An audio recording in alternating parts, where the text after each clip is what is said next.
నమస్తే. కల్కి అయితే కల్కి సినిమా గురించి ఇప్పుడు పెద్ద వివాదమే నడుస్తుంది. ఏంటి అంటే అర్జునుడు కర్ణుడు, ఇంతకీ కర్ణుడు విలనా హీరోనా? దీని మీద అయితే చాలా పెద్ద చర్చ నడుస్తుంది. అయితే ఈరోజు మనతో చర్చలో పాల్గొనడానికి స్వామి ఓం స్వరూపజీ గారు ఉన్నారు. వారితో పాటు సీనియర్ జర్నలిస్ట్ హేమసుందర్ గారు కూడా ఉన్నారు. వారిద్దరితో అసలు కల్కి గురించి ఉన్నటువంటి వివాదం ఏంటి, దాని పరిష్కారాల గురించి ఇప్పుడు మాట్లాడదాం. స్వామి నమస్కారం. శుభం. స్వామి నమస్తే అండి. సరే, మొత్తానికి ఇప్పుడు కల్కి సినిమా మీరు చూశారు. ఈ కల్కి సినిమాకి సంబంధించి చూసుకుంటే చాలా పెద్ద వివాదమే నడుస్తుంది. అసలు కర్ణుడు ఎవరు, అసలుకి అర్జునుడు ఎవరు, అసలు కర్ణుడు హీరోనా విలనా, అసలు ఉన్నటువంటి ఒక మహాభారతం నుంచి ఏంటి అనేది ఒక కథనైతే వినిపిస్తుంది. మీరు సినిమా చూశారు కాబట్టి క్లుప్తంగా దాంట్లో ఉన్న పాయింట్స్ చెప్తే దాని మీద గురువుగారి దగ్గర నుంచి మనం కొంచెం వివరణ తీసుకుందాం. అసలు నిర్మాతలు కోరుకుంది ఏంటంటే ఈ సినిమాకి సంబంధించి ఏమి రివీల్ కాకూడదు అనుకున్నారు. ఏవైతే రివీల్ కాకూడదు అనుకున్నారో అన్నీ రివీల్ అయిపోయినాయి. ఇందులో ప్రభాస్ పాత్ర ఏమిటనే దాని మీద రకరకాలుగా సోషల్ మీడియాలో చెప్పేస్తూ వచ్చేసారు. దాంతో క్లారిటీ బయటికి జనాలకి తెలిసిపోయింది. వాళ్ళు దాయాలనుకున్నది కూడా దాయలేకపోయారు అనుకోవాలి. ఇక్కడ మహాభారత విషయానికి వచ్చేసరికి మహాభారతంలో కొన్ని పాత్రల్ని ఈ కల్కిలో బతికించడం వల్ల వచ్చిన సమస్య ఇది. అందువల్లే ఈ వివాదం అనేది మొదలైందండి. స్వామీజీ, మామూలుగా ఎవరైతే మరణిస్తారో వాళ్ళకి జన్మం తప్పదని చెప్పేసి అంటూ ఉంటారు పురాణాల్లో. ఇప్పుడు నిజంగా మహాభారతంలో ఏదైతే కొన్ని క్యారెక్టర్స్ అయితే ముగిసే అనుకున్న వాళ్ళు మళ్ళీ రావడం అనేది కరెక్ట్ అనుకోవచ్చా ఈ యొక్క దాన్ని బట్టి? ఈ కలియుగంలో మళ్ళీ వాళ్ళు జన్మ తీసుకున్నా వాళ్ళే వీళ్ళని చెప్పడానికి ఆధారాలు కావాలి. ఫలానా వాళ్ళే మళ్ళీ పుట్టారు, అర్జునుడే మళ్ళీ పుట్టాడు, అలా కొన్ని కర్ణుడు ఉన్నాడు, కర్ణుడు మళ్ళీ పుట్టాడు అనేటువంటిది ఎవరో అలా అనగానే సరిపోదు. ప్రూఫ్స్ ఉండాలి. ఫలానా కర్ణుడు ఫలానా ఇన్ని సంవత్సరాల్లో యుద్ధంలో ఇలా అయింది, ఆయన ఫలానా వాళ్ళకి పుడతాడు అనేటువంటిది కూడా రాత ఏదన్నా ఉంటే అప్పుడు దానికి ఒక న్యాయ నిర్ణయం చేయడానికి వీలుంటుంది. అయితే ఎవరైతే మీరు అన్నట్టు ఎలాగా వాళ్ళని గుర్తించాలంటారు? అంటే ఒకవేళ కర్ణుడైతే ఇది ఉంటే ఇలా గుర్తించవచ్చు, అర్జునుడైతే ఇలా ఉంటే ఇలా గుర్తించవచ్చు అని చెప్పి ఏదైనా ఆధారాలు ఉన్నాయంటారా? ఆధారాలు అనేటువంటిది మనం శాస్త్రీయంగా పురాణాల్లో చెప్పబడాలి. ఈ వీళ్ళు ఇన్ని సంవత్సరాల తర్వాత మళ్ళీ పుడతారు, అవకాశం ఉంది అనేటువంటిది వాళ్ళు ఒక మనకి ఆధారం అందిస్తే అది మనం నమ్మచ్చు. అది చాలా క్లియర్. అంతేగాని మనం ఊహలకి అతీతంగా మనం మాట్లాడలేం. అంటే ఇందులో కూడా ఆధారాలు చూపించారు. ఇప్పుడు గురుగారు చెప్పినట్టుగా ఆధారాలు ఏవైతే ఉన్నాయనుకున్నారో డైరెక్ట్ తన తెలివితేటలు ఉపయోగించి ఆధారాలు చూపించారు. చూపించి ఇందువల్ల వీళ్ళు వాళ్ళు అని చెప్పడం జరిగింది. అది నిజంగా నిర్మాతల లక్ష్యం రివీల్ చేయాల్సి వస్తుంది, కానీ చర్చలో ఉన్నప్పుడు రివీల్ చేయాల్సి వస్తుంది. అదండి. ఓకే. అయితే అశ్వత్థాముడు అనేది మెయిన్గా ఈ కల్కి సినిమాకి చాలా కీలక పాత్ర అని చెప్పుకోవచ్చు.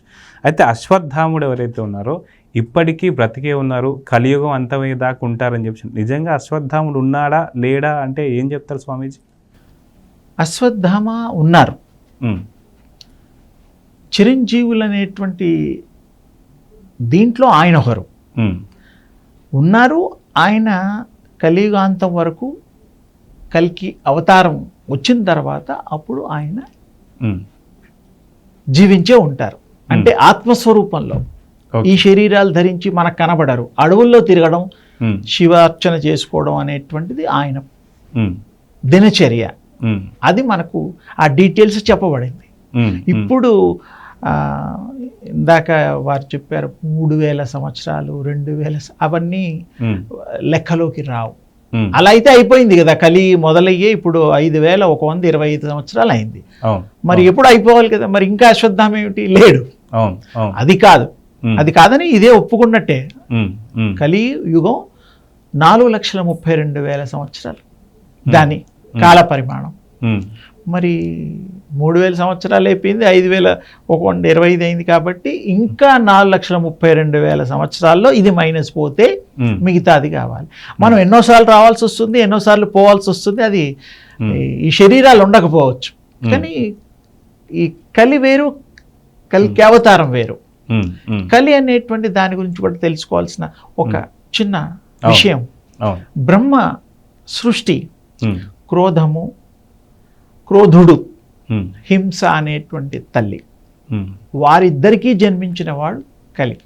ఉమ్, ఆ కలి చెడులో, వ్యసనాల్లో, పాపపంకిలమైనటువంటి పనులలో, థాట్స్లో, ఉమ్, ఆలోచనలో వాడి నిలయం ఉంటుంది కలి. కలి. ఉమ్, ఈ రోజుల్లో ఎక్కువగా ఉంది కాబట్టి కలి ప్రభావం మనకు కనబడుతోంది. అవును. అవును. అదంతా కూడా ఈ కలికి ఉమ్, లో మన స్వామివారు అవతరించినప్పుడు, ఉమ్, ఆయన అవతారం కూడా ఇప్పుడు కాదు, ఉమ్, ఉమ్, 4,32,000 సంవత్సరాల్లో చివరి 4వ పాదం ఎండింగ్లో వస్తారు ఆయన. ఉమ్, ఉమ్, అప్పటి వరకు రారు. అప్పటి వరకు ఎన్నో ఘోరాలు ఉమ్, చాలా జరుగుతాయి, ఉమ్, విపత్తులు, ఉమ్, తర్వాత మనుష్యు యొక్క ఆయుష్ కూడా తగ్గిపోతుంది. స్త్రీలు, పురుషులు 16-18 ఏళ్ళకే చనిపోతారు. ఉమ్, ఉమ్, 6-7 సంవత్సరాలకే తల్లులు గర్భవతులు అవుతారు. ఉమ్, ముసలితనం వచ్చేస్తుంది 12-13 ఏళ్ళకే. ఉమ్, ఇంకా ఉండదు లైఫ్, ఉమ్, హైట్ తగ్గిపోతుంది, ఉమ్, ఆరోగ్యాలు ఉండవు. ఉమ్, ఆ కాలంలో అది అప్పుడు అనుకోవాలి కలి అంతం మొదలవుతోంది, దగ్గర పడింది. ఉమ్, అప్పటి వరకు ఇప్పుడు మనం కలియుగం మొదటి పాదంలో ఉన్నాం, ఉమ్, ఏమీ మనకు ఎఫెక్ట్ ఉండదు. ఈ దానికే మనకు బోల్డ్ ఎఫెక్ట్ అయిపోయింది. అవును. నిజంగా మనం సఫర్ అవుతున్నట్టుగా ఏమీ కనపడడం లేదు. కొంత ఉంది బాధలు, ఉమ్, ఆ టైము ఊహించలేనిది, వర్ణనాతీతము. ఉమ్, ఉమ్, అప్పుడు స్వామివారు రావడం, ఉమ్, ఇదంతా సమాప్తి చేయడం, ఉమ్, మళ్ళీ జల ప్రళయం రావడం, ఉమ్, అప్పుడు యుగం అయిపోవడం, ఉమ్, మళ్ళీ కృతయుగం, ఉమ్, తర్వాత సత్యయుగం ఉమ్. స్థాపన జరుగుతుంది. అయితే దేవుడు నిజంగానే ఉన్నారు అని చెప్పి అనుకుంటే ఇన్ని బాధలు, ఇంత ఇబ్బందులు పెట్టాల్సిన అవసరం ఏముందంటారు? ఇది ఇంకొక విషయం. ఉమ్, ఆత్మ అనేటువంటిది సర్వ స్వతంత్రమైనది. ఉమ్, ఇప్పుడు మీరు, నేను, వారు, ఉమ్, ఈ ప్రపంచంలో ఉన్న వాళ్ళందరూ కూడా ఉమ్, వారు పూర్వజన్మ కంటిన్యూషన్లో వస్తున్నారు. ఉమ్, ఉమ్, అక్కడ చేయు పనులు ఉమ్, పూర్తి కాకుండా ఉమ్, ఉన్నాయి, ఇప్పుడు పూర్తి చేయడానికి ఈ జన్మ. ఓకే. దాన్ని కర్మ అంటాం. కంటిన్యూషన్. ఓకే. ఓకే. అసలు మీకు కర్మే చేయలేదనుకోండి, ఈ జన్మలే ఉండవు, ఉమ్, ఉమ్, మళ్ళీ పుట్టడమే ఉండదు. ఉమ్, ఉమ్, మరి మనం కావాలని కోరుకొని మరి పుడుతున్నాం. ఉమ్, కానీ కొంచెం ఇబ్బందికరమైన విషయం ఏంటంటే గుర్తుండదు మనకి. అవును. పూర్వజన్మ అనేది గుర్తుండదు. ఏదైతే యోగము, ఉమ్, ధ్యానము, ఉమ్, దైవ చింతన కలిగిన వాళ్ళకి ఆ స్థాయి వచ్చినప్పుడు వాళ్ళు ఎందుకు వచ్చారు ఏమిటో తెలుస్తుంది. తెలిసినప్పుడు వాళ్ళు మరి తప్పకుండా మంచి మార్గాన్ని ఎన్నుకుంటారు, మంచే చేస్తారు, శ్రేష్ఠుని చేస్తారు, ప్రపంచాన్ని సుభిక్షం చేసే వైపు నడుస్తారు.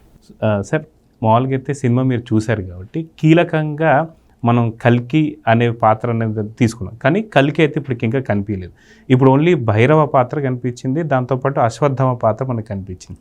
సో అసలుకి భైరవ పాత్రని మనం ఎలా చూడాలి? అంటే నార్మల్ మనిషిలా చూడాలా, లేదంటే తను కూడా ఒక దైవం, ఇందాక చెప్పినట్టు స్వామీజీ చెప్పినట్టు ఖచ్చితంగా ఏదైనా దేవుడికి సంబంధించినటువంటి ఒక రూపం అని చెప్పి అనుకోవాలా, లేకపోతే ఏంది అనుకోవచ్చు?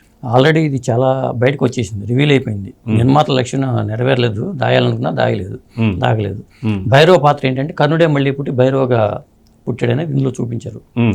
ఇంకొక అంశం ఏంటంటే గురువుగారు చెప్పినట్టు కలియుగం 4,32,000 సంవత్సరాలుగా అంతం అవుతుందని చెప్పారు. కానీ అంటే మనకి ఏంటంటే వేదాల్లో వీటిలో ఉన్నది ఏంటంటే దివ్య సంవత్సరాలు, మానవ సంవత్సరాలను లెక్క పెట్టుకుంటారు. దివ్య సంవత్సరాల పరంగా చూసుకుంటే 12 సంవత్సరాలకే కలియుగం అయిపోవాలి. కానీ మానవ సంవత్సరాలు చూసుకుంటే 4,32,000 సంవత్సరాలు అవ్వాలి. ఇక డైరెక్టర్ ఏం చేశాడంటే తన తెలివితేటలు ఉపయోగించి మహాభారతంలో భీష్ముడు 3,000 సంవత్సరాల శాపంతో ఉంటాడనేది పాయింట్ ఉంది. ఆ పాయింట్ని పట్టుకుని 3,102లో ద్వాపరయుగం అయిపోయిన తర్వాత కలియుగం స్టార్ట్ అయింది కాబట్టి ఆ 3,102 ఈ ప్లస్ 2898 ఇప్పుడు 3,000 సంవత్సరాలనే దాంట్లో తీసేస్తే వచ్చేది ఏంటంటే 2898. ఇక్కడ లాజిక్ వాడాడు డైరెక్టర్. ఆ లాజిక్ వాడి భీష్ముడు అశ్వత్థామకు ఉన్న శాపం కారణంగా 3,000 సంవత్సరాల్లోంచి ఈ 3,102 ఈ 102 ఏదైతే ఉందో చేస్తే ఏమవుతుంది 2898 AD అన్నాడేమో అని అంటారు, లేకపోతే కామన్ ఎరా అంటారు దాన్ని. అలా పెట్టుకోవడం వల్ల ఈ టైటిల్కి జస్టిఫికేషన్ చేశానని చెప్పి నాగశ్విన్ భావించారు. అదేండి. అయితే ఇక్కడ మనం చూసుకుంటే ఇందాక కల్కి పాత్ర అయితే భైరవ పాత్ర అయితే ప్రభాస్ పోషించాడో అది కర్ణుడికి సంబంధించింది అని చెప్పేసి అంటున్నారు. కానీ కర్ణుడు తన సెల్ఫిష్గా నిజంగా వాస్తవం చెప్పాలంటే దీంట్లో క్యారెక్టర్ కూడా సేమ్ అదే విధంగా దుష్ట చతుష్టయంలో కర్ణుడు ఉన్నాడంటారు. శకుని, దుర్యోధనుడు వీళ్ళు మహాభారతంలో. కర్ణుడు అక్కడ నెగిటివ్ పాత్ర.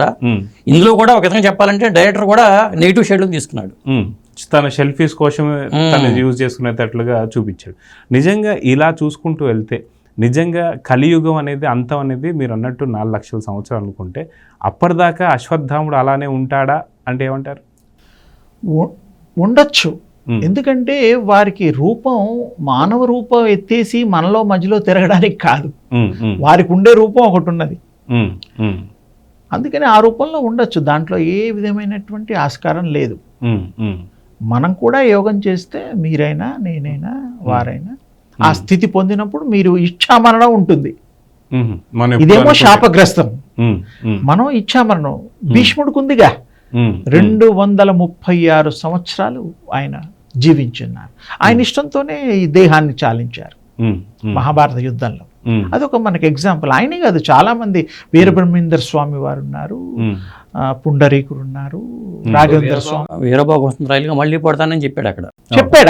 చెప్పారు. ఇక్కడ ఎవరు చెప్పలేదు కదా, అందుకని మనం అది కన్సిడరేషన్ తీసుకోలేము. చెప్పి పుస్తకాధారమో లేకపోతే ఏదో ఒక ఆధారం ఉంటే ఒప్పుకుంటాం. ఒప్పుకుంటే ప్రజలు ఒప్పుకుంటారు, మనం కాదు. ఆధారం ఉండాలి. ఏదో వారే వీరు వీరే వారంటే దానికి అదే గురుగారు చెప్పిన ఆధారం ఉండాలి. ఆధారాలు చూపించడంలో కూడా డైరెక్ట్ సక్సెస్ చేయడానికి చెప్తాను నేను. ఎందుకంటే తను ఒక లింక్ పెట్టుకున్నాడు. ఆ లింక్ పెట్టుకుని అతనే అని చెప్పడానికి ఒక ఫెయిలర్ అయితే వదిలేడు. ఇంకొకటి ఏంటి, ఇందులో ప్రధానమైన వివాదం ఏంటంటే మరియా అనే పాత్రను కూడా తీసుకొచ్చి శంబలలో పెట్టడం. శంబల హిందువులు యోగులు ఉండే ఇది కదా, మరియాని అక్కడ ఎందుకు పెడతారు? అసలు మరియా పాత్రకి బైబిల్తో సంబంధం ఉన్న మరియా పాత్రను తీసుకురావడం ఏంటి? బైబిల్లో ఉన్న దేవుడిని హిందువుల దేవుని ఎలా కలుపుతారనే ఒక వివాదం. ఇది గురుగారు. అయితే మరియా అనే పాత్రని ఇక్కడ తీసుకురావడాన్ని ఎలా చూడొచ్చు అంటారు గురుగారు? మరియా అనేటువంటి పాత్ర గురించి మీరు అసలు సంబంధం లేదు దానికి. శంబల గ్రామంలో యోగులు, మహిమాన్వితులు, దైవ సంభూతులు ఉంటారు. ఈ తల్లి గురించి నాకు తెలియదు, మీరు అడుగుతున్నారు. ఆ పేరు సరే, ఏదో పేరు పెట్టుకోవచ్చు తల్లులకి. ఆవిడ్ని అందులో చూపించడం, నేను ఆ చిత్రం చూడలేదు, నాకు తెలియదు. కానీ అక్కడ మరియా అనేటువంటి పదానికి సంబంధించిన స్త్రీలు కానీ ఇంకో రకమైన వాళ్ళు ఉండడానికి ఆస్కారం లేదు. అసలు శంబల గ్రామమే ఎవరికీ కనబడదు. ఫస్ట్ పాయింట్ అది. యోగులకి ఆ స్థాయిలో ఉండే వాళ్ళకి పర్మిషన్ తీసుకొని కానీ ఎంటర్ అవ్వలేము. అది మామూలుగా దానికి ఒక విలేజ్కి వెళ్ళినా మామూలుగా వెళ్ళడం వేరు, అమెరికా లాంటి దేశాలకు వెళ్ళడం వీసా పాస్పోర్ట్ ఏదో ఉంటుంది కదా. ఇక్కడ కూడా మీ అర్హతను బట్టి మిమ్మల్ని సత్య సంధులుగా భావించి అప్పుడు మీ విషయాలు వాళ్ళకి తెలుస్తాయి, మిమ్మల్ని ఆహ్వానించి తీసుకెళ్తారు. ఒకవేళ మీరు అంత స్థాయిలో ఉంటే, మరి వెళ్ళే వాళ్ళు అంత స్థాయిలో ఉండాలి, వెళ్ళిన వాళ్ళు రావడానికి ఛాన్స్ లేదు, అసలు రాబుద్దయ్యదు. తేజోలోకము, సత్యలోకము, మంచి భవనాలు, అక్కడ ఉద్యానవనాలు, అక్కడ ఎంత స్వర్గం కంటే ఎంతో మినగా ఉంటుంది. ఆ యోగులు నివసించే వాటి గురించి ఎంత చెప్పుకున్నా తక్కువే. మయుడు దేవేంద్రుడు యొక్క ఆర్డర్స్ వల్ల, కృప వల్ల ఇక్కడ నిర్మాణం చేయడానికి ఉంది. కానీ ఇప్పుడు ఇంకా నిర్మాణం కాలేదు. ఇప్పుడు చెప్పేటువంటి విలేజు మరి లేదు, ఇక ముందు రావచ్చు. నిర్మాణమై ఉన్నట్టుగా మన భావము, మన ఆలోచనలు, మన సృష్టి ఇప్పుడు అక్కడ ఉంది. నేను చూశానంటే 2 ఫోటోలు తీసి చూపించండి. అయితే ఈ సినిమా స్టార్టింగ్ నుంచి కూడా ఫస్ట్ ఏదైతే ట్రైలర్ వచ్చిన దగ్గర నుంచి ఎండింగ్ వరకు అసలుకి భూమి పుట్టింది కావచ్చు, పుట్టిన దగ్గర నుంచి కూడా కాశీపట్నం, మళ్ళీ అంతమయ్యేటప్పుడు కూడా కాశీపట్నం. కాశీపట్నానికి ఇంతటి విశిష్టత ఎలా వచ్చింది అంటే ఏం చెప్తారు స్వామీజీ? అది శివుడి యొక్క స్థలము, అక్కడ లయకారకుడు. ఎవరైనా సరే గతంలో ఒక 50-60 సంవత్సరాల క్రితం చనిపోయే ముందర, అప్పట్లో ఈ రాకపోకలకి వసతులు లేవు, ఒక 6 నెలల ముందో సంవత్సరం ముందో కార్యక్రమాలన్నీ కంప్లీట్ చేసుకుని వారు కాశీయాత్రని చేసేవారు. ఏడాదో 2 ఏళ్ల దాకా పట్టేది టైం, నడుచుకుంటూ వెళ్ళేవారు కదా. తిరిగి వస్తారో లేదో, వచ్చినవాడు అదృష్టం. అక్కడే తనువు చాలిద్దామనే ఉద్దేశంతో కాశీపట్నానికి వెళ్ళేవారు. అక్కడ మన కాలభైరవుడు శివస్వామి వారు అక్కడ వారిని తరింపజేస్తారు, చివరిగా లయం చేస్తారనేటువంటిది ఒక నమ్మకము, విశ్వాసము. అందుకని ఆ కాశీకి ప్రత్యేకత అది. సార్, ఇక్కడ మీరు సినిమా చూశారు కాబట్టి సినిమా ట్రైలర్ నుంచి మనం చూస్తున్నాం. ఫస్ట్ స్టార్టింగ్ పాయింట్ కాశీ నుంచి ending point Kashi. So cinema మీరు చూశారు కాబట్టి కాశీకి విశిష్టత ఎంత ఇచ్చారంటే ఏం చెప్తారు? అంటే వాళ్ళ డైరెక్టర్ వ్యూ పాయింట్లో చూసుకుంటే మనం ఏంటంటే చివరి నగరం అదే అని చెప్పారు కాబట్టి అక్కడే కథ మొదలు పెట్టారు. అంటే మిగతా అంతా అంతమించిపోయింది, నీరు గంగా అనేది కూడా ఇంకిపోయింది అనే పాయింట్ని కూడా, అంటే ఆయన అక్కడ కూడా తప్పేం చేయలే, రీసెర్చ్ వర్క్ చేసుకుని, అంటే నారము అంటే నీరు, నారాయణుడు అంటే నీటి నుంచి వచ్చిన వాడు అని చెప్తారు.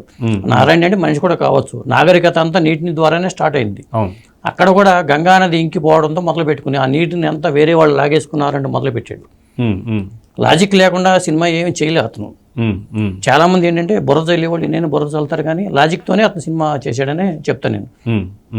ఇంకొకటి ఏంటంటే సినిమా సక్సెస్ అయింది, డైరెక్టర్ లక్ష్యం నెరవేరింది, నిర్మాతకి డబ్బులు వచ్చినాయి, డైరెక్టర్ లక్ష్యం కూడా నెరవేరింది. ఈ రెండు చాలు కదా, అది నేననే పాయింట్.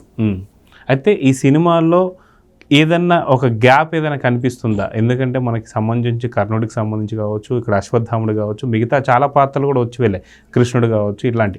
సో ఏదన్నా సరే కొంత కన్ఫ్యూజన్ క్రియేట్ చేసిందా అంటే ఏం చెప్తారు? కన్ఫ్యూజన్ అయితే ఏం క్రియేట్ చేయలేదండి. అతను ఏంటంటే కల్కి మల్టీవర్స్ అనే కాన్సెప్ట్ తీసుకుని ఇది అందులో మొదటి భాగం, రెండో భాగం ఉండొచ్చు, 3 ఉండొచ్చు, 4 ఉండొచ్చు, 5 ఉండొచ్చు, 10 భాగాలు ఉండొచ్చు.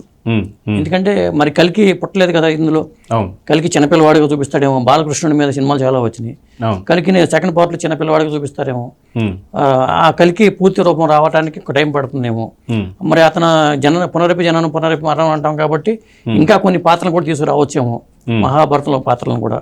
ఇప్పుడు నారాయణులే శ్రీకృష్ణుడు అర్జునుడిగా మనం చెప్తూ ఉంటాం కాబట్టి, మరి శ్రీకృష్ణుడే మరి కల్కిగా వస్తాడు కాబట్టి మరి మళ్ళీ అర్జున్ కూడా వస్తాడా అది కూడా చెప్పలేము. ఆ డైరెక్టర్ సృష్టికర్త డైరెక్టరే కాబట్టి ఇక్కడ మనం బయట ప్రపంచం వేరు, ఇది సైంటిఫిక్ మూవీ కాబట్టి మనం కోడిగుడికి ఏకలు పేయకుండా సినిమాగా చూసి ఆస్వాదించడం మేలేమని నేను అనుకుంటున్నా. స్వామీజీ, ఈ కల్కి మూవీ వచ్చి దగ్గర 600 కోట్ల బడ్జెట్తో తీసిన సినిమా. అయితే ఈ యొక్క ఆధ్యాత్మికమైన సినిమాని ప్రపంచవ్యాప్తంగా పరిచయం చేయడాన్ని, అంటే మన హిందుత్వాన్ని బాగా పరిచయం చేయడాన్ని మీరు ఎలా చూస్తారు? హిందుత్వాన్ని ప్రపంచవ్యాప్తంగా పరిచయం చేయడం మంచిదే. ఒకప్పుడు ఇది భరతఖండము, 200 కోట్ల సంవత్సరాల క్రితం ఇప్పుడు మనం చూస్తున్న ఈ ప్రపంచం 195 కోట్ల చిల్లర మన పంచాంగంలో కూడా ఉంటుంది. అయితే ఇలాంటివి 200 కోట్ల సంవత్సరాల సృష్టి ఒక 56-57 గతంలో జరిగాయి. ఇది ఒకటే కాదు, ఇలాంటివి అన్ని జరిగాయి. ప్రతి దాంట్లోనూ ఒక విశేషత ఉంటుంది, ప్రతి దానికి ఒక కారణం ఉంటుంది. అయితే ఇప్పుడు ఈ ప్రపంచంలో ఈ మీరు అడిగిన దీనికి, ఈ కలియుగానికి అంతము కూడా ఇప్పుడు మనకి అంకెల ద్వారా అర్థమైపోయింది. అందుకని ఇంకా విశేషించి మనం చెప్పుకోవడానికి దైవనామ స్మరణ చేసుకోవాలి. బాగుండాలి అంటే కలి ప్రభావం పడకుండా, అంటే మనకి ఇబ్బందులు కాకుండా, ఎఫెక్ట్ కాకుండా. అందుకని ఈ కలియుగంలో స్వామివారు ఒక మంచి మాట చెప్పారు, కలౌ నామ సంకీర్తనం అన్నారు. అంటే కలియుగంలో నామం తప్ప ఏది కాపాడలేదు. అంటే భగవంతుడిని ధ్యానించడం, భగవంతుడిని ఎప్పుడు మననం చేసుకోవడం అనే విషయం అన్నమాట. అయితే ఈ సినిమాలో కమల్ హాసన్ దగ్గర నుంచి మనం ఒక పాయింట్ వింటాం, చెడు మంచి రెండు ఈక్వల్గా వెళ్తుంటాయని చెప్పేసి. ఆ డైలాగ్ గురించి ఏం చెప్తారు మీరు? అదే కమల్ హాసన్ పాత్ర అంటే కలి పాత్రగానే చెప్పాలి. ఎందుకంటే మంచి చెడు ప్యారలల్గా ఉండే. ఇప్పుడు సినిమా తీసుకుంటే సినిమాలో కూడా విలన్ లేకపోతే సినిమాకి మజా ఉండదు. హీరో ఉంటాడు, విలన్ ఉంటాడు, ఒకటి మంచి ఒకటి చెడు. ఇక్కడ కూడా సృష్టిలో కూడా ఈ మంచి చెడు అనేవి ప్యారలల్గా ట్రావెల్ అవుతూనే ఉన్నాయి. దాన్నే ఆ సినిమాలో చూపించారని అనుకోవాలి. కమల్ హాసన్ పాత్ర ద్వారా చేసిన ప్రయోగాలు ఏంటంటే గర్భవతులను తీసుకురావటము, అంటే మనకి మహాభారతంలో కృష్ణుడు రాకని అడ్డుకోవడానికి కంసుడు ఎలా ప్రయత్నం చేశాడో ఆ తరహాలోనే కూడా ఇతను కథ అల్లుకోవడం అనేది జరిగింది. గర్భవతులను తీసుకొచ్చేసి ప్రయోగాలు చేయటము, కలికి ఓన గర్భంలోంచి తీసుకుని తను ఇంజెక్ట్ చేసుకుంటే తనకు శక్తియుక్తులు వస్తాయని చెప్పి అతను నమ్మటం కానీ, అలా ఆ పాత్రను మలుచుకుంటూ వచ్చాడు డైరెక్టర్. అయితే ఇంకా నెక్స్ట్ రాబోతున్నటువంటి ఒక పార్ట్ 2 కావచ్చు, ఎలాంటి డెవలప్మెంట్స్ ఉంటాయి అని మీరు అనుకుంటున్నారు? నేను అనుకోవటం ఏంటంటే మహాభారతంలో కొన్ని పాత్రలతో అతను దీన్ని కొనసాగించే అవకాశాలు ఎక్కువగా ఉన్నాయి. అశ్వత్థామ పాత్రను ఎక్కడితో ఎండ్ చేస్తాడా, కలికి పుట్టేవరకు ఉంచుతాడా, లేకపోతే ఎండ్ చేసి కొత్త పాత్రలు బయటకు వస్తాయా, భీష్ముడు వస్తాడా, అర్జునుడు వస్తాడా, ధర్మరాజు వస్తాడా, ఇలాంటివి కూడా అనుకోవాలి. ఇప్పుడు అభిమన్యుడి పాత్ర ఉంది, మరి అభిమన్యుడికిను అశ్వత్థామకి కూడా కొన్ని కనెక్షన్స్ ఉన్నాయి కదా. ఉత్తర గర్భంలోని పిండాన్ని బ్రహ్మాస్త్రంతో విచ్ఛేదనం చేస్తాడు అశ్వత్థామ. శ్రీకృష్ణ కోపం వచ్చి అతను శపిస్తాం కారణం అదే. కాబట్టి ఇలాంటి పాత్రలను మళ్ళీ తీసుకొచ్చి అంటే సైన్స్నిను ఆధ్యాత్మికత ముడిపెట్టి అతను సినిమాలు చేస్తున్నాడు. దీన్ని తప్పు పట్టాలా లేదా అనేది వాళ్ళ విజ్ఞతకే వదిలేస్తున్నాను నేను. అయితే ఇక్కడ ఈ సినిమాలో చూసుకుంటే అశ్వత్థాముడికి భైరవాకి ఇద్దరికి ఒక ఫైట్ సీన్ కూడా ఉంటుంది. నిజంగా దీన్ని అంటే దీన్ని చూపించే దగ్గర అయితే మనకు డైరెక్టర్ చాలా సక్సెస్ఫుల్ అయ్యాడు అనుకోవచ్చు. ఎందుకంటే ఇక్కడ అశ్వత్థాముడిని ఒక 8 అడుగులుగా చూపించడం కావచ్చు, ప్రభాస్ని ఒక చిన్న వాడిగా చూపించడం కావచ్చు. కానీ ఇలాగా భైరవ ప్లస్ అశ్వత్థాముడు ఈ ఫైట్ సీన్ని ఎలా చూడాలంటారు? అతను సినిమాటిక్ లిబర్టీ తీసుకున్నాడండి. సినిమాటిక్ లిబర్టీ తీసుకుని ఇక్కడ కూడా మరి అట్లా అనుకుంటే భైరవ పాత్రని నెగిటివ్ షేడ్లో చూపించాడు. అశ్వత్థామ ఒకరిని చెప్పాలంటే అశ్వత్థామ కూడా అప్పుడు కౌరవుల పక్షానే ఉన్నాడు అక్కడ చెప్పాలంటే. కానీ అతను శాప విమోచన కోసం రాబోయే భగవాన్ని రక్షించడం కోసం నేను వచ్చాను అన్నట్టుగా తన శాప విమోచన కోసం తప్పించే పాత్రగా మలచడంతో అశ్వత్థామ హీరోగా మారాడు, భైరవ నెగిటివ్ షేడ్లో కనిపించాడు. ఇప్పుడు కల్కి సినిమాకు చూసుకుంటే భైరవ ప్లస్ అశ్వత్థాముడు ఇద్దరి మధ్యన ఒక ఫైట్ సీన్ కూడా ఉంటుంది. అయితే నిజంగా ఈ టైంలో ఇలాంటివి జరిగే అవకాశాలు ఉన్నాయంటారా? ఇలాంటివి జరిగే అవకాశాలు లేవండి. ఎందుకంటే మళ్ళీ రిపీట్ కావు, అది అయిపోయింది గతం. మళ్ళీ సృష్టి మొదలయ్యి మళ్ళీ ఇంకేదన్నా వేరే కృతయుగం, త్రేతాయుగం ఇలాంటివి మళ్ళీ రిపీట్ అనేటువంటిది అది వేరే సబ్జెక్టు. ఈ కలియుగంలో ఇది రిపీట్ అవ్వడానికి అవకాశం లేదండి. మహాభారతం మళ్ళీ రావడానికి అవకాశం లేదు. దానికంటే ఇంకా ఎక్కువ ఘోరంగా ఇంకా ఎక్కువ రకరకాలుగా రావచ్చు. డైరెక్టర్ కూడా అలాగే చెప్తున్నాడు, మహాభారతాన్ని మళ్ళీ చూపించట్లా, ఆ పాత్ర వాళ్ళే మళ్ళీ జన్మ తీసుకుని ఇట్లా పుట్టారని. ఇప్పుడు శ్రీరాముడు చనిపోయాడు, శ్రీరాముడు కూడా కర్మవశాత్తు వాలిని చంపడంతో శ్రీకృష్ణుడి రూపంలో ఉన్నప్పుడు మళ్ళీ బోయవాడి చేతిలో చనిపోవడం అనేది కర్మ సిద్ధాంతాన్ని అక్కడ అన్వయించుకుంటూ చేసుకుంటూ వచ్చారు. రేపు శ్రీకృష్ణుడు కూడా మళ్ళీ పుట్టడం, మళ్ళీ శ్రీకృష్ణుడు చేసిన తప్పిదాలను మళ్ళీ కల్కికి సంబంధించిన ఒక లింక్ కూడా పెట్టే అవకాశాలు ఉంటాయి. అంటే లాజిక్ లేకుండానే లింక్ చేసుకుంటూ వెళ్ళాడు సినిమాని సినిమాగానే చూడాలి తప్పితే మనం దాన్ని ఇలా చూడటానికి వీల్లేదు. అయితే ఇక్కడ నాకు అర్థమవుతున్న పాయింట్ ఏంటంటే ఎవరైతే డైరెక్టర్ నాగ అశ్విన్ ఎవరైతే ఉన్నారో ఆయన మనకి సూపర్ పవర్స్ హీరోస్ ఉన్న వాళ్ళు ఎవరైతే ఉన్నారో మనకు తెలిసిన వాళ్ళు మాత్రం అది ఇంగ్లీష్లో అయితే మార్వెల్ సిరీస్ అని, అవెంజర్స్ అని, చాలా చాలా రకాల స్పైడర్ మ్యాన్ అని, ఐస్ మ్యాన్ అని, ఐరన్ మ్యాన్ చాలా ఉంటారు. కానీ ఇక్కడ మన తెలుగు నేటివిటీలో చూసుకుంటే మనకున్న పురాణాలలోనే సూపర్ హీరోస్ చాలామంది ఉన్నారు. కాబట్టి కొత్తగా వేరే క్యారెక్టర్స్ని క్రియేట్ చేయడం బదులు ఉన్నవారిని తీసుకొచ్చి ఒక స్టోరీని తీసుకొచ్చారా అనుకుంటే 100%. అదే ఇప్పుడు సప్త చిరంజీవులు ఉన్నారనేది ఉంది కాబట్టి ఆ సప్త చిరంజీవులు ఒకరైనా అశ్వత్థామని హైలైట్ చేసుకున్నారు ఈ సినిమాలో. ఇంకా సప్త చిరంజీవులు కొందరిని హనుమంతుని కూడా తీసుకురావచ్చేమో. అక్కడ కూడా ఒక సన్నివేశంలో డైలాగ్ కూడా ఉంది, జెండాపై కపిరాజ్ అనే పదం కూడా వాడారు. కాబట్టి ఇంకో సినిమాలో హనుమంతుని కూడా తీసుకురావచ్చేమో. ఇది సినిమాటిక్ లిబర్టీ. సూపర్ హీరోస్ కోసం ఎక్కడికో వెళ్ళి ఏదో పాత్ర కల్పించే బదులు మన పురాణ పాత్రలని తీసుకుని తప్పేంటి? పురాణాలని చెడుగా చూపిస్తే మీరు తప్పట్టాలి. పురాణాలను మంచిగానే చూపించారు కదా, పురాణాల పాత్రలను చెడుగా చూపిస్తే మనం తప్పట్టాలి. కానీ అలా చేయలేదు కదా. అది అయితే దేవుడి స్వరూపాలని చెప్పేసి అనుకుంటాం ఈ సూపర్ పవర్స్ హీరోస్ అందరినీ, అశ్వత్థాముడు కావచ్చు మిగతా వీళ్ళని ఇప్పుడు సినిమాటిక్లా చూపించడాన్ని మీరేమైనా తప్పు పడుతున్నారా? ఉన్నది ఉన్నట్టుగా సత్యాన్ని చూపించడానికి మనకి వీలున్నది చూపించవచ్చు, సందేహం లేదు. ఇంకొక రకంగా చూపిస్తే మాత్రం అది తప్పు అవుతుంది. కృష్ణుడిని ఇంకో రకంగా చూపించలేం, అర్జున్ని ఇంకో రకంగా చూపించలేం. అలాగే భీష్ముడిని, ఉన్న ధర్మరాజులు, ఆ రోజుల్లో ఉండే వాళ్ళందరినీ కూడా మనం డిఫరెంట్గా చూపించలేం. ఇంకోటి వాళ్ళు ఇప్పుడు మళ్ళీ పుట్టారు వీళ్ళే వాళ్ళు అనడానికి రుజువులు లేవు కదా. కృష్ణ నిర్యాణం జరిగింది, ఆయన 127 సంవత్సరాల 7 నెలల 8.5 రోజులు ఆయన జీవించి ఉన్నారు మహాభారతం లెక్క ప్రకారం, కృష్ణ పత్రిక ప్రకారం. ఆయన నిర్యాణం చెందిన రోజే కలి ప్రవేశించింది, అది లెక్క. అంటే ఇప్పుడు 5,125 ప్లస్ 127.5 డేస్, అది నెలలు 8.5 రోజులు లెక్క పెట్టాల్సి వస్తుంది. అందుకని వాళ్ళు తిరిగి వచ్చినా వాళ్ళు చెప్పడం వల్లే మనకు తెలుస్తుంది. ఆధారాలు లేవు ఇప్పటి వరకు. ఇక ముందు ఎలా వస్తాయి, ఇంక రావుగా. ఆధారం ఉంటే తప్పకుండా మనం ఒప్పుకుంటాం. ఇప్పుడు కల్కి వస్తున్నారు, అదొక ఆధారం ఉన్నది. 4,32,000 సంవత్సరంలో చివరిలో వస్తాడు, ఇలా సంహరిస్తాడు, సత్యాన్ని స్థాపిస్తాడు అని ఉన్నది కదా, అది నమ్ముతాం. అంటే దాంట్లో రాశారు కార్తీక మాసంలో శుక్లపక్షంలో శుక్లపక్షంలో నవమి నాడు ఇట్లా కలికి వస్తాడు అనే పాయింట్స్ ఉన్నాయి. భవిష్య పురాణంలో కూడా దీని ప్రస్తావన అయితే ఉంది. కానీ అది ఇప్పట్లో అయితే తెల్లగుర్రం మీద వస్తాడు అంటూ కొన్ని ప్రస్తావనలు వచ్చినాయి.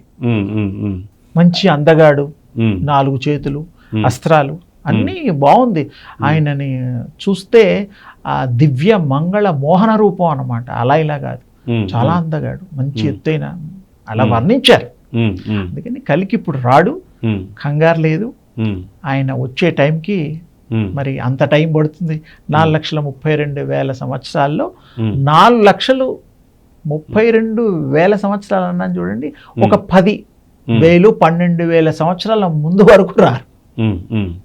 అంత ఈ గడవాల్సిందే, మనం అనుభవించాల్సిందే. మనకి దురదృష్టం అదృష్టం మనకు గుర్తుండదు. అయితే పురాణాలను కూడా మీరు చూస్తూ వస్తున్నారు, కల్కికి సంబంధించి కావచ్చు, లేదా అంతకుముందు రామాయణాలు కావచ్చు, చాలా చూస్తుంటారు. అయితే గతంలో ఉన్నటువంటి ఒక నటీనటులు వేరు, వాళ్ళు తీసినటువంటి ఒక సినిమాలు కూడా వేరు. అయితే గతంలో చూసుకుంటే మనకు ఉన్నటువంటి ఒక పురాణాలు ఏదైతే తీసిన సినిమాలు ఉన్నాయో వాళ్ళని దేవుళ్ళ భావించి వాళ్ళ ఫోటోలను కూడా ఇంట్లో పెట్టుకున్న రోజులు ఉన్నాయి. నిజంగా ఒకవేళ కల్కి భగవాన్లా చూపించాలంటే ఎవరిని చూపిస్తే బాగుంటుందని మీరు అనుకుంటున్నారు? ఎన్టీ రామారావు గారు గతంలో దేవుడి పాత్రలు వేసి మెప్పించి జనాల్ని రంజింపజేశాడు. ఆనంద భరితుల్ని చికుతుల్ని చేశాడు. ఆయన రాముడిగా సూట్ అయ్యేవారు. ఆయన వేసిన పాత్ర అన్నీ దేవుడివి, ఇది బాగా లేదనడానికి ఒక్కటి లేదు. రాజు వేషాలు అన్నీ వేశాడు. ఈ కల్కి కూడా ఇంచుమించు విష్ణు అవతారం కాబట్టి సాక్షాత్ 100% ఆయన రూపం గనక ఆ విధంగా కనుక తీయగలిగితే చాలా బాగుంటుంది. కానీ ఇప్పుడు ఆ అదృష్టం లేదు, వారు లేరు కాబట్టి వారిని పోలిన వారి అబ్బాయి బాలయ్య బాబు పోలికలు అవన్నీ ఉన్నాయి. ఆయన కూడా మంచి వాగ్ధాటి, మంచి కళ, ఆయన న్యాయం చేయగలడు. ఆయనని అలా చూస్తే అవి మనం ఇంకా అలా చూస్తే ఉండిపోయే విగ్రహం బాగా సూట్ అవుతాడు, నా అభిప్రాయం. సార్, ఇక్కడ మనకి కొత్త కొత్త టెక్నాలజీస్ అయితే వచ్చాయి. గతంలో కూడా చాలా వరకు కొన్ని టెక్నాలజీస్తోని శోభన్ బాబు గారు కానీ ఇలాంటి చిన్న చిన్న రీల్స్ కూడా చూస్తూ వస్తున్నాం. అయితే నిజంగా ఎందుకని పూర్తిగా సీనియర్ ఎన్టీఆర్ గారినే ఆ యొక్క కలి పాత్రలో చూడలేమా? అంటే ఏ టెక్నాలజీ ద్వారా ఏదైనా చేసే అవకాశం ఉందంటారా? 100% ఉందండి. కల్కి పాత్రలో చూడాలంటే ఎన్టీ రామారావు రూపాన్ని మనం చూడాలి. గతంలో వచ్చిన సినిమాల్లో ఎన్టీ రామారావు సినిమాలో విశ్వరూపాన్ని సందర్శన మనం చేసాం. ఎన్టీ రామారావు విశ్వరూపం ఎలా ఉంటుంది అనేది ఆయన పైగా వైజయంతి ఇది బ్యానర్, ఎన్టీ రామారావు గారి చేతుల మీదుగా స్టార్ట్ అయిన బ్యానర్ కాబట్టి ఎన్టీ రామారావు గారిని చూపించగలిగితే ప్రేక్షకుల్లో ఒక విధమైన గూస్ బంప్స్ అనేది వస్తాయి ఖచ్చితంగా.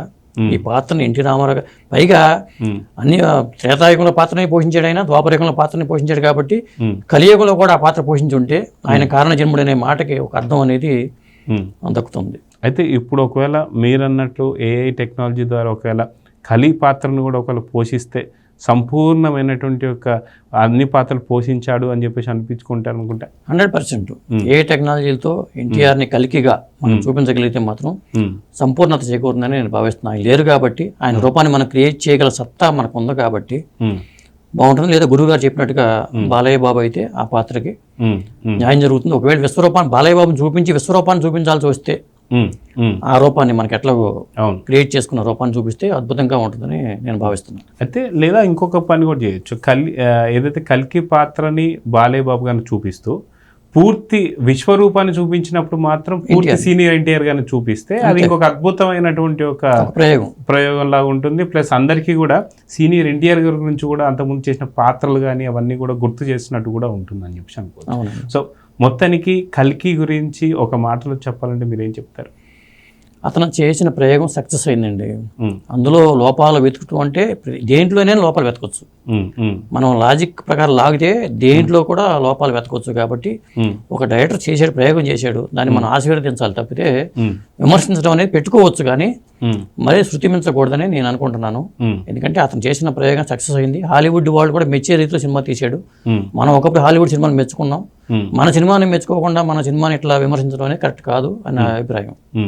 స్వామీజీ ఇన్నాళ్ళ తర్వాత మళ్ళీ ఒక పురాణాల గురించి కావచ్చు, లేకపోతే అప్పుడు ఉన్నటువంటి ఇతిహాసాల గురించి మాట్లాడుతున్నప్పుడు మీకు అనిపిస్తున్న అనుభూతి ఏంటి? ఇవి తెలుసుకోవాలి. ఈనాటి తర ప్రజలు ఆనందిస్తారు, అలా ఉండేదేమో అని ఆ భావనలు కూడా మళ్ళీ వాళ్ళని పలకరింపులుగా జరుగుతాయి. ఇందాక మీరు వారు చెప్పారు వైజయంతి మూవీస్ గురించి. అశ్విని దత్ గారు వారు రామారావు గారి సినిమాలు చిత్రాలు తీశారు గతంలో. వారికి కూడా ఈ థాట్ గనక ఈ యొక్క చర్చ ద్వారా అందివ్వగలిగితే వారికి ఒక ఆలోచన రేకెత్తించిన వాళ్ళలాగా అవుతారు. వారికి దీని మీద దృష్టి వస్తే వారు వారి మీద అభిమానాన్ని తప్పకుండా ఇది ఆలోచన చేయడానికి అవకాశం ఉంటుంది. ఎందుకంటే వారికి కూడా ఇష్టం కాబట్టి ప్రొడ్యూసర్ గారికి. శ్రీకృష్ణుడి మెడలోనే వైజయంతి మాల ఉంటుంది కాబట్టి ఆ విధంగా న్యాయం జరుగుతుంది అనుకోవాలి. ఏదైనా వాళ్ళ ఇష్టం అనుకోండి, ప్రొడ్యూసరు డైరెక్టరు వాళ్ళు. మనం ఏంటంటే సలహాలు ఇవ్వడం, చర్చించడం, పూర్వాపరాలు అంతవరకే. ఫైనల్గా వాళ్ళే దానికి అధికారులు. సో నమస్కారం స్వామీజీ, నిజంగా మీ విలువైనటువంటి సమయాన్ని కావచ్చు, మీ యొక్క విశ్లేషణని మాకు అందించినందుకు thank you sir. Thank you అండి. శుభమస్తు.